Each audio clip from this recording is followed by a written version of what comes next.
Okay, so the next section is on textbook 8.2, which is about the light reaction. So this is the first step in photosynthesis.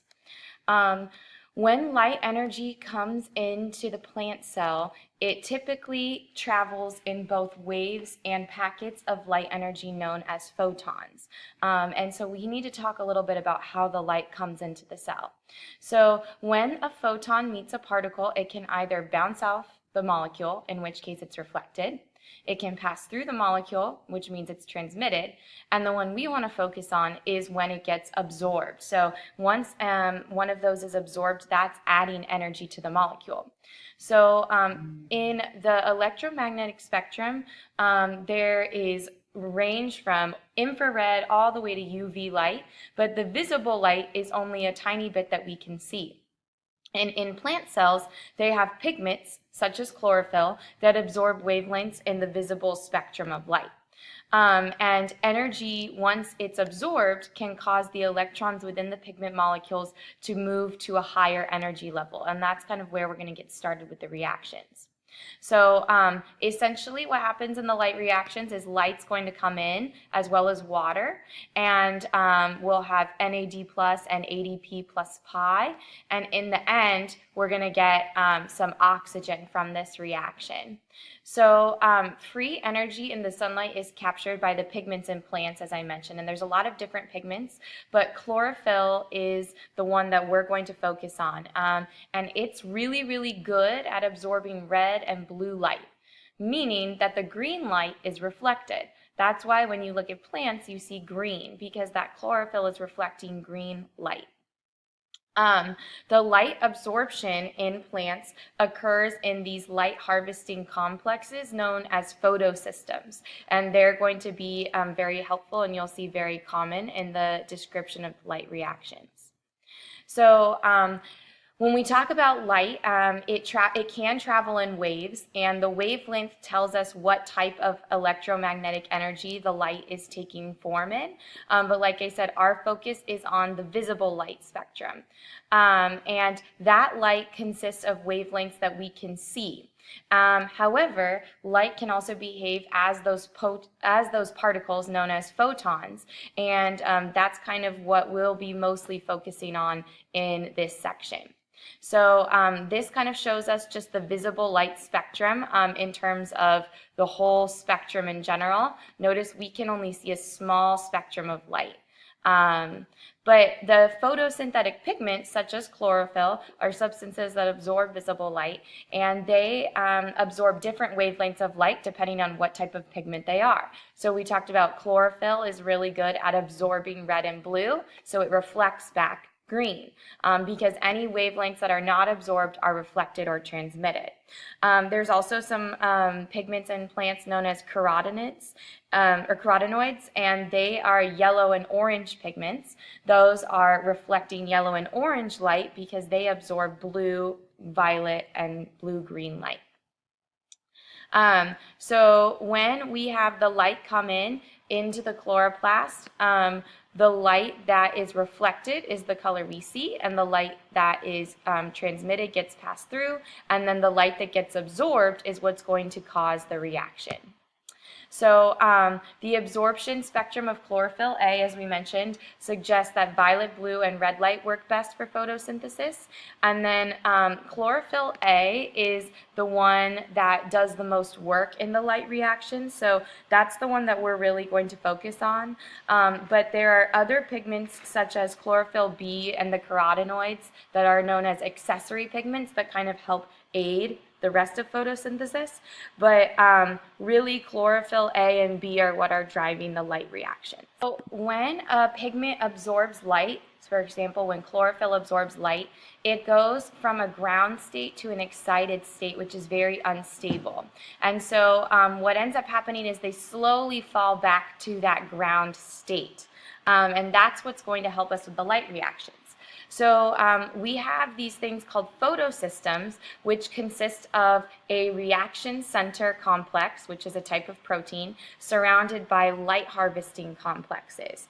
And the photosystems have many proteins within them, and all of those proteins are surrounding a reaction center. And these are found in the thylakoid membrane.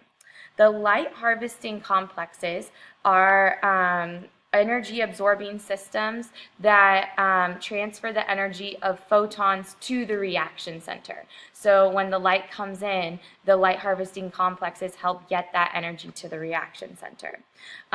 So when chlorophyll absorbs light, it gets excited and quickly releases that energy and moves to the ground state. However, that energy gets absorbed by other chlorophyll pigment molecules, eventually reaching the reaction center, kind of like a wave at a sporting event. So the light comes in and hits one pigment molecule, and then it kind of slowly drops down, and that energy keeps moving until eventually it hits the reaction center. And we have two photosystems in the thylakoid membrane. So one important thing to note is that they're called photosystem 2 and photosystem 1 because that was the order in which they were discovered. So PS2 was discovered second. However, PS2 is the first photosystem to act in the light cycle. And it's also sometimes known as P680 because it best absorbs light at 680 nanometers. And the reaction center of PS2 is called P680, so you might hear it referred to that. The main job of PS2 is to oxidize water molecules and initiate the electron transport system that produces ATP. The other photosystem, known as photosystem 1, is found later in the process, but it's best at absorbing light at 700 nanometers, so that reaction center is sometimes called a P700. And its job is to pass excited electrons to NADP+ and reduce to NADPH. And this NADP+ is kind of like a cousin of the NAD+ that you saw in cellular respiration. It just has an additional phosphate group. So in the light reactions, there is a primary electron acceptor found in the reaction center. And that acceptor accepts the excited electrons that are coming in, and the electron acceptor is reduced as a result. And this is really the first step that initiates the light reactions. So getting that electron from the chlorophyll A molecule, once the light hits it, it becomes excited.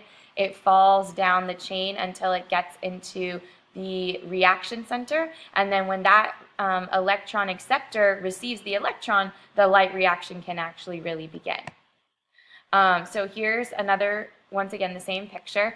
Our light comes in, it excites an electron in this chlorophyll molecule, it tries to get to the ground state, releases energy that hits this, that gets absorbed by this molecule, and so on and so on. These are all pigment molecules. Then we finally get to the reaction center, and that electron hits the reaction center, this excited electron, and then our work can begin. So this process is a process of linear electron flow. So the electrons move through the photosystem and other molecules embedded in the thylakoid membrane to produce ATP and NADPH using light energy, but they just keep moving throughout. So this is kind of what is going to happen in the entire first step, or the light reactions. Photosystem 1 and photosystem 2 are found in the thylakoid, in the inner membrane of the chloroplast. And these photosystems are connected by a transfer of free energy electrons through an electron transport chain. So very similar to what you noticed in cellular respiration. We have a bunch of these protein complexes, and as the electrons are moving through, they release energy to be used in the process.